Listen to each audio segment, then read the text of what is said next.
ईमानदार की कहानी। एक छोटे से गांव में रामलाल नाम का एक गरीब किसान रहता था। उसकी जिंदगी संघर्षों से भरी थी, लेकिन वह ईमानदारी से अपना जीवन जीता था। उसके पास थोड़ी सी जमीन थी, जिससे वह मुश्किल से अपने परिवार का पेट पालता था। रामलाल का एक ही सपना था कि उसकी बेटी का विवाह अच्छे घर में हो जाए, लेकिन गरीबी के कारण वह दहेज की रकम जुटाने में असमर्थ था। फिर भी उसने कभी किसी का हक नहीं मारा, न ही किसी से धोखा किया। उसकी ईमानदारी की चर्चा पूरे गांव में होती थी। एक दिन गांव के मुखिया के घर से सोने के गहने चोरी हो गए। पूरे गांव में हंगामा मच गया। पुलिस बुलाई गई और सबकी तलाशी ली जाने लगी। बदकिस्मती से चोरी के गहने रामलाल के खेत के पास मिल गए। किसी ने उसकी ईमानदारी पर शक नहीं किया, लेकिन सबूत सामने था।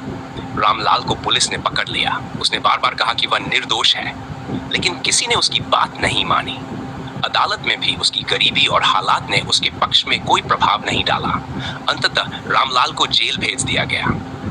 गांव के लोग धीरे धीरे रामलाल को भूल गए। उसकी बेटी की शादी टूट गई, उसकी पत्नी बीमारी से मर गई और रामलाल जेल में अपनी ईमानदारी का बोझ उठाए जीता रहा।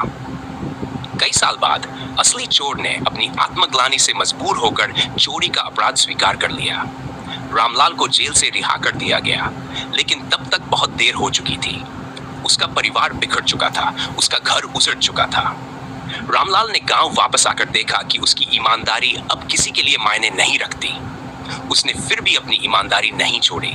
वह खेतों में काम करता रहा, लेकिन अब उसके पास खोने के लिए कुछ नहीं था। यह कहानी एक ऐसे लाचार व्यक्ति की है, जिसकी ईमानदारी ने उसे समाज की नजरों में महान तो बना दिया, लेकिन उसके जीवन का दुख कभी कम नहीं हुआ। उसकी ईमानदारी एक प्रतीक बन गई, उस ईमानदारी का जो सबसे कठिन समय में भी डगमगाती नहीं है।